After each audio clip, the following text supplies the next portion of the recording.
pre-IPO opportunities so they can get bailed out to the tune of $2 billion so they could pay their damn bills because they went so deep in debt. The company CoreWeave may be IPOing at the perfect time. That means the stock will be available to trade very soon. The only problem is, will it be a good investment? Well, a lot of that depends on what we think about buying out that CoreWeave infrastructure and how much money it's going to return in the future. CoreWeave is expected to trade under ticker CRWV this week and raise over $2.7 billion for the company, which is really interesting because when you look at the finances for the company and you look at the history of the company, you start understanding that this former crypto mining company called Atlantic Crypto, where they mined Ethereum for yield, happened to strike literal gold during the AI revolution. Think about it. Ethereum prices underperforming Bitcoin, your GPUs collecting dust because you're not making the yield you used to, your break-even costs compressing, and then all of a sudden, artificial intelligence comes around. And what does that do for you? Oh, let's just stop mining Ethereum and start doing AI and lease our GPUs to other people who want to pay us to use our GPUs in our data centers on a per-hour basis. This could be companies that exclusively use CoreWeave, potentially startups or other larger companies that don't want to build out their own data centers. Or they could be companies like Microsoft that partner with CoreWeave for some of their artificial intelligence needs. Think about it this way. Let's say you're Microsoft and you have this really large machine at your home that you need a lot of power for. I don't know, let's say you need 100 units of power for that. But then sometimes you need 150 units of power. You don't want to install all of the power needs to always supply 150, so just do the 100 yourself and get the other 50 from CoreWeave. That's an example of how CoreWeave could function in its business model. So just because a company like Microsoft could use CoreWeave for excess flow, or potentially all of their work if they wanted to, CoreWeave creates this flexibility for companies to basically use AI data centers when they need it and dial it back when they don't. This is pretty straightforward. CoreWeave is basically the infrastructure provider, but they also provide the software around that data center infrastructure, which is cool because it means, these executives were pretty smart in that when the AI boom hit, they're like, okay, not only are we going to retool as an AI data center play, and we're going to change the name of our company to CoreWeave, but we're also going to develop our own in-house software to manage these data centers, which is frankly brilliant because, A, it makes your lives easier, but B, it also gives you a USP, a unique selling proposition to your customers who are like, oh yeah, come use CoreWeave for your AI infrastructure needs. We got the software that you could just use because A, it's easier for us, but B, it's also easier for you to manage what you're renting from us, including all the pricing changes and the turn off and turn on and on functions and the allocation functions of it. Anyway, it's kind of brilliant. So when you look at CoreWeave though, what you really want to think of them as is a giant generator of AI services. So remember that example I gave where if Microsoft needs extra power, think about CoreWeave as sort of the power plant, except rather than providing power, they provide AI data center access, which obviously has been in massive demand over the 2023 and 2024 period because this has been sort of the AI boom cycle. Now, there are some problems, though, with CoreWeave. The first problem that I think is worth paying attention to is what industry experts are saying. The chairman of Alibaba today wrote the following, quote, "I start to see the beginning of some kind of bubble. I start to get worried when people are building data centers on spec. There are a number of people coming up, funds coming up, to raise billions or millions of dollars in capital to build AI data centers. But what happens if they're out building these data centers and this data center capacity without an actual customer in mind?" And that's what Alibaba chairman is worried about. He's worried that we might have actually overbuilt AI infrastructure with now a lot of H100 chips, which are kind of the older generation, right? And we might not actually need that many data centers. CoreWeave's got somewhere around 250,000 NVIDIA chips. Elon Musk's at around 100,000 NVIDIA chips at his Tennessee, XAI data center. But the H100 chips are already the old version. In fact, Jensen Huang at the NVIDIA GTC event literally said, you won't be able to sell H100s to anyone. And that, he said it a little bit more bluntly than that. He basically said you couldn't even give them away, which is bad because it kind of suggests that the CEO of NVIDIA is literally suggesting the value of H100 chips could be pretty dang low when their new chipsets come out. Now that's a downside. Now the upshot to this is, hey, you've got companies in China that are reporting, like Ant, for example, Jack Ma's Ant, who co-founded Alibaba. Jack Ma and the Ant company, they suggest, hey, we don't necessarily need the latest and greatest chips. In fact, we can do a lot of our work with older generation chips and then just use the more advanced chips for the final stages of training LLMs or inference solutions that require heavier duty chips. This research piece, I actually broke it down. Let's see here. I'll put that on screen so you can actually see it. So it's right here. So our experimental findings have demonstrated that the 300B, you don't need to know this, can be effectively trained on lower performance devices while achieving comparable performance to similarly dense models such as DeepSeek's version 2.5, blah, blah, blah. I'm going to translate this to English here. In the pre-training phase, you could basically use cheaper chips, which is potentially good, although it does make some people question companies like the dominance of companies like NVIDIA because, hey, you could just go to AMD or you could go to other chip creators such as chip manufacturers or designers in China that compete with AMD or NVIDIA, especially more likely after this trade war that is undergoing, or occurring under Trump. And Trump has directly argued that there will be specific tariffs on chips. Now, if that happens or not remains to be seen. But the argument here is maybe there's still demand for older chips, right? So I'm kind of giving you a pro and a con here.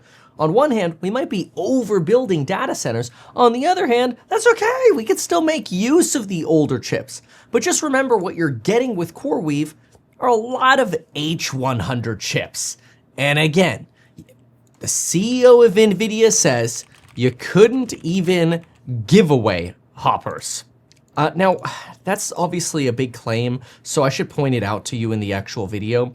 It's at 1 hour and 19 minutes in the GTC presentation. And just listen to Jensen saying it himself, because CoreWeave has a lot of these. And it's kind of important that you hear this, because I kind of think they're IPOing, well, I'll give you my opinion in just a moment and what their balance sheet tells us. Let's just listen to this for a moment. Hey, just a quick update. HouseHack has doubled its fundraise from the last update that we gave. So if you're looking to diversify into real estate, check out househack.com. It's amazing. We've, the last fundraising update we gave, we've already doubled that. And I think that's because people are looking for some more diversification from stocks. But anyway, updates over at the HouseHack Homes YouTube channel, or just go to househack.com. You can see the properties, more about that. But it's diversification into real estate if you haven't heard of it before. And there's a non-accredited round available for it. 5% yield, upside included, because you get the stock if it goes up, and there's also downside protection. So check it out over at househack.com. I've said before, somebody actually asked, why would I say that? But I said before that when Blackwell starts shipping in volume, you couldn't give hoppers away. And this is what I mean. And this makes sense. If you're still looking to buy a hopper, don't be afraid. It's okay. But I'm the chief revenue destroyer. My sales guys are going, oh no, don't say that. I like Jensen, okay? I think he's actually a very sincere person, and I like NVIDIA a lot. And don't get me wrong, I don't have bets on either of these plays, like, for NVIDIA or against CoreWeave. I don't care. I'm just trying to provide information on YouTube, because I think when I provide value on YouTube, you might consider subscribing to the channel and coming back for more value. And that's my job. I sit here and try to figure out how can I provide you value on a daily basis. And I think when when you're like me and you research this stuff, I watched that Jensen interview and I didn't say to myself, oh, okay, I'm gonna make a whole video on this. I didn't even know I would ever reference it again. It was only right now when I'm going through the CoreWeave documents for their IPO, their S1, I'm like, oh, wait a minute. What did Jensen say again? That's right. So now you kind of make these links, and these are the kind of like aha moments that I try to provide to you. Now, I'm not saying that they don't have Blackwells. Of course, CoreWeave has Blackwells, but most of their infrastructure build out occurred in 2023 and 2024. You could literally see it right here, which most of that, excuse me, I would venture to say almost all of what you see on this balance sheet is Hopper infrastructure, because Blackwell only started shipping at the end of 2024. We don't even know if that shows up in plant property and equipment yet, or if it's just, showing up as restricted cash because the product hasn't actually shown up yet and they haven't paid for it yet, right? But they have orders for it. I don't know. But the point is, look at this explosion in the balance sheet, and I want to show you a risk, because look at this. Plant property and equipment exploded from, nothing in like 2022 to 3.4 billion in 2023, and then 11.9 in 2024. These folks were doing whatever they could to, in Europe and the United States, anywhere they could sell you an AI data center at low latencies, they were doing it. They went all in. And honestly, they did it at the perfect time. They caught the wave and they rode it perfectly. I'm jealous of these bastards. They did so well with their time. Honestly, good for them. Like, they played it perfectly. Wow, we're sitting on all these GPUs for Ethereum. Let's get into AI data center leasing and make some software around it. Brilliant. Boom, billionaires overnight, okay? I think that is so smart. But as an investor, you should be asking yourself, what am I buying? Or what am I doing to bail this company out? Yeah, don't get me started on the bailout. That's coming in just a moment. So this company 3.4x'd their plant property and equipment assets from 3.4 billion to 11.9 in 1 year. They basically plow money into data centers. Right now, this company has cash and cash equivalents of $1.7 billion. But they have bills to pay of 3.6. They are $2 billion short. They need a bailout. They literally don't have the cash to survive the next 12 months unless they get bailed out by retail investors being promoted this stock through Robinhood pre-IPO opportunities, so they can get bailed out to the tune of $2 billion so they could pay their damn bills, because they went so deep in debt to build data centers because there was no limit to the amount of demand that people thought there would be for data centers. The only problem here is what happens when all of a sudden that demand starts drying up and people aren't asking for your AI data centers that much anymore, because either they don't need as much H100 compute power because it's the older version, or because they just straight up don't need as much H100 compute power anymore because maybe it was overbuilt, just like the Alibaba CEO says. Not my opinion, I'm just putting the connections together. See, I'm taking from NVIDIA, I'm taking from Baba, and I'm combining it with sort of experience and logic into their S1 and then giving you perspective. Now you could say, hey man, look, they're gonna make plenty of money, they're gonna grow revenue, blah, blah, blah. Great. We hope that they do. But understand, when you look at this balance sheet, this company does not have enough money to get through the next 12 months, and the only way they're going to survive is by either dumping stock onto retail shareholders buying it at IPO, and it could do really well, or raising more debt to pay for their existing debt. Again, I'm not here to say the stock's gonna go up or down or whatever. I'm here to tell you what's going on. The finances are such that they need money. They need about $2 billion, which is really interesting because if you look at the estimates for what they plan to raise, they're about $2.7 billion. It's right here. So it's kind of interesting. Now, this is going to be great. So let's get past this, okay? So now let's say they IPO, they raise the $2.7 billion. If the stock crashes, CoreWeave doesn't care because now they got their bills paid for the next year and they've got their big fat IPO paychecks and bonuses. Good for them. No shade at that at all. The question is this a company that I want to buy? Okay, Well, to understand that, we have to understand a little bit about their revenue and how sort of their revenue works and what projections could reasonably be made off of this. So we have that on screen right here. So most of this loss that you see right here is a loss of fair value related to bonds. I actually don't think this loss is that bad. And I actually think in 2024, they did a good job making money. They actually made money when we look at, taking out depreciation and these fair value adjustments, because most of this technology and infrastructure here, about $800 million of that in 2024, is actually depreciation. So they don't line that out, which is surprising to me, because if you do that, you actually kind of get more bullish on these numbers. They also have a lot of interest expense, but then again, they did whatever they could to beg, borrow, and plead to build up these data centers, because that's the ride they were waving. There's a lot of demand. I mean, anybody would have done the same thing. So again, I don't blame them. I'm just saying, I think they're kind of trying to IPO at peak here, which is smart also. I'm telling you, these people are geniuses. We don't have enough money. We're at peak AI deployment. We're probably at peak AI use in 2024, at least for Hopper chips, which is the infrastructure that they have anyway. And things are getting uncertain in the economy. Quick, IPO before it's too late and tariffs crush us into a recession. And oh my gosh, AI demand slows down and people realize we've overbuilt data centers. And obviously then the stock drops off a cliff. But that does not have to happen right away. The stock could be up 50% on IPO day, because usually what they'll do is they'll pre-price it at like $50 and then it'll trade for like $75 or $80 and it'll be like, oh my gosh, it's up 50% on IPO day. They do that by just limiting how many shares are available, because they want it to seem like it's up a lot on IPO day so more people get FOMO and buy it. It's just like, this is Wall Street. Wall Street is literally, let me put it this way. Somebody at the Security and Exchange Commission once told me this line. You ready for this? Securities are sold, not bought. Think about what that means for a moment. Securities are sold, not bought.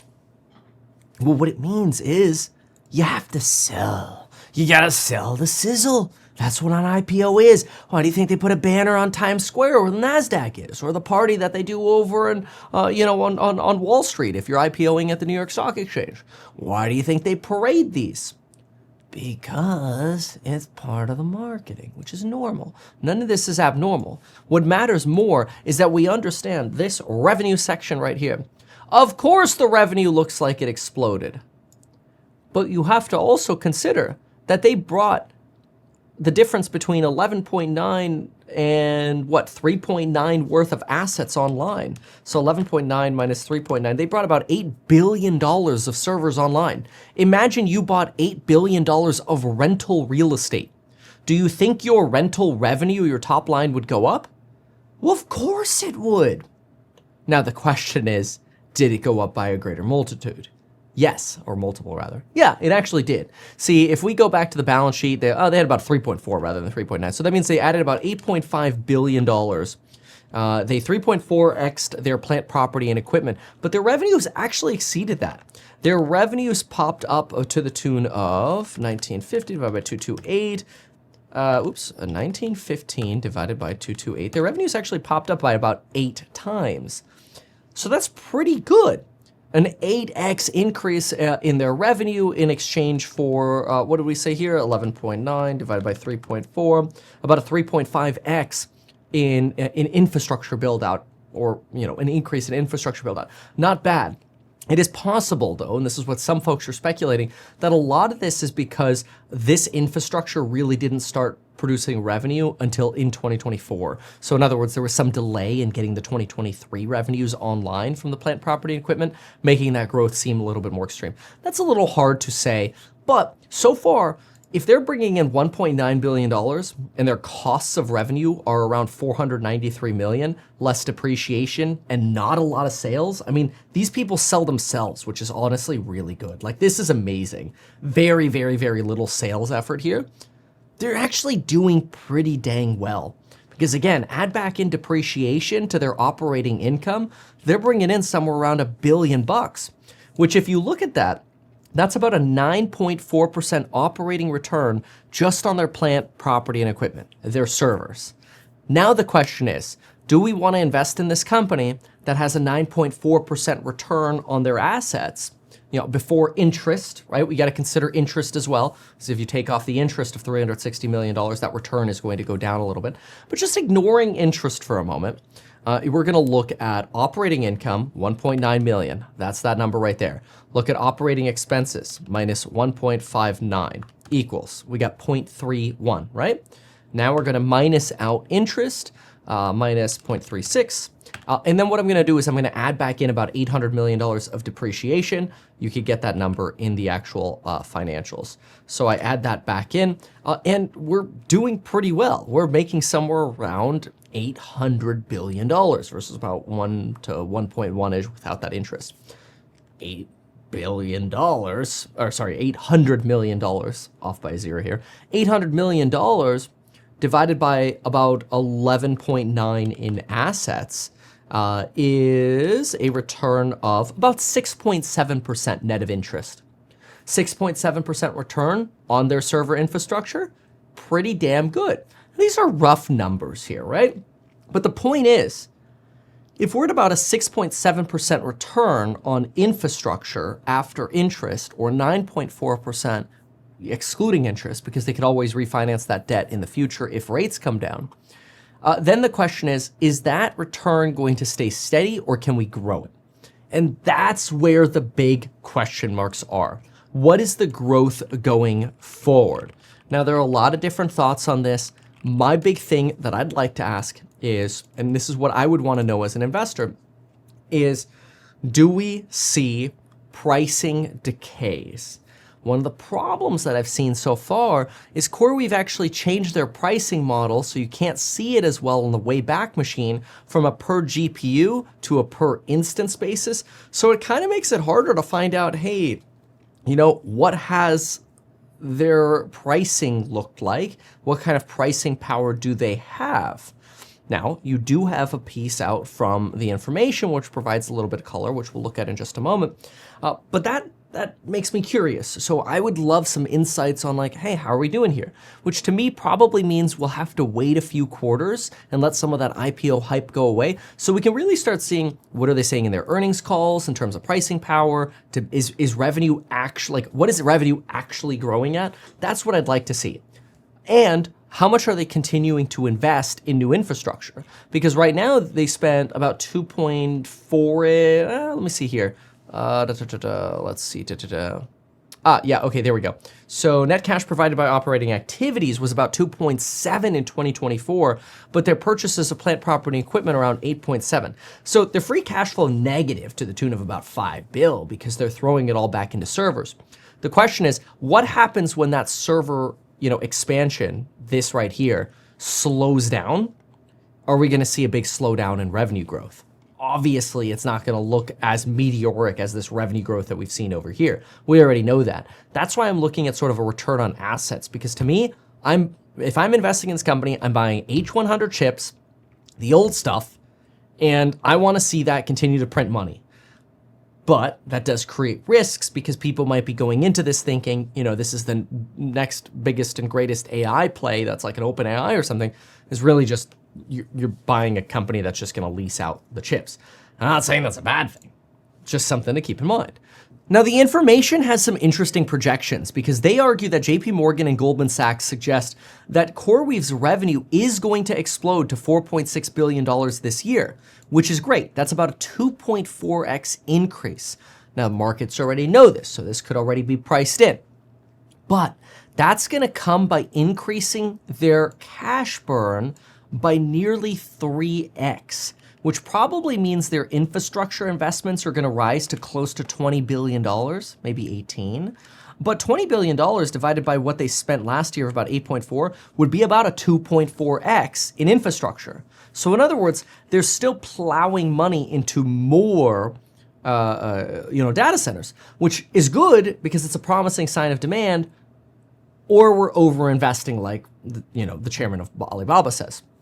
But this revenue growth, a lot of people might go, oh my gosh, they grew from, $15 million of Ethereum revenue to 228 to 1.9, now to 4.6. They're making so much money. Most of that is debt financed infrastructure. Again, you go from, $3 billion of rental properties to $11 billion to potentially next year $30 billion of data centers.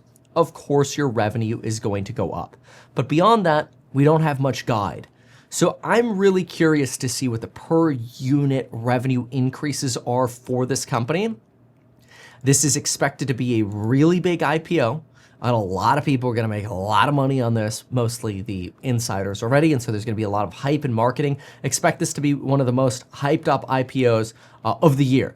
And I think they're doing it potentially still relatively close to the top of the market at a brilliant time for them. Because if we are at sort of the peak of how much they could earn renting out these data centers, and we're at the peak valuation for an H100 data center that NVIDIA CEO Jensen Huang suggests could end up being worthless, then they're playing their cards really well here. So congratulations to the executive staff for being really, really smart. Ethereum company? Nah, man. AI data centers. Take on as much debt as possible, and before you crest that peak, IPO and dump it all on retail. There you have it. Thanks so much for watching, and see you in the next one. Subscribe for more. Bye. Why not advertise these things that you told us here? I feel like nobody else knows about this. We'll try a little advertising and see how it goes. Congratulations, man. You've done so much. People love you. People look up to you. Kevin Paffrath there, financial analyst and YouTuber. Meet Kevin. Always great to get your take.